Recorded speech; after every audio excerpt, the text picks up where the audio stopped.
Busy po ngayong araw mga ka-garden.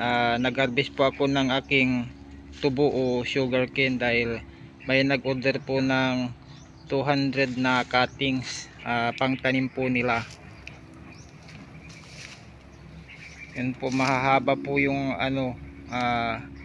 kanyang cane, yung agwat ng nodes. Mga kwan po siguro ito, nasa 12 feet. Yung matitira po, yung pinakadulo, itatanim ko ulit. Ito na po yung mga naunang naputol ko na cuttings po mga ka-garden.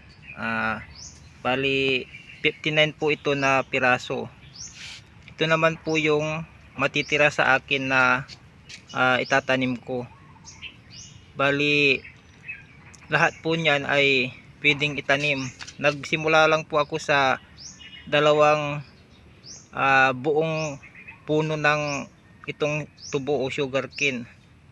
Ang ginawa ko po ay pinutol-putol ko ng isang node o yung segment ng itong cane. Tulad po nito, isang node lang po yan, isang segment ng yung pinaka puno niya. Yan, may tumubo na pong isa, oh. Mabubuhay na po yan, kaya mabilis po natin silang mapaparami. Yung iba naman na pinutol ko, dalawang nodes, 3 nodes, depende po sa pag mahaba po, dalawang node lang o kaya isa pag may tumubo na po.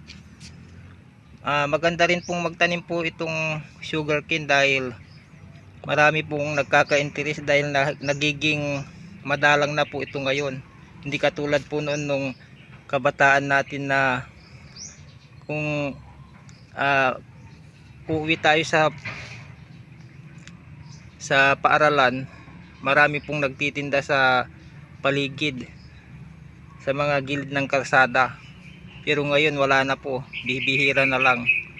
Saka maganda po yung health benefits niya dahil natural po siya, hindi sa yung process na katulad ng puting asukal. Pag ginawa po natin siyang personal na asukal po natin.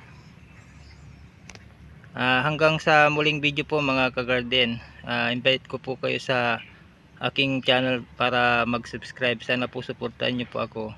Maraming salamat po sa panonood.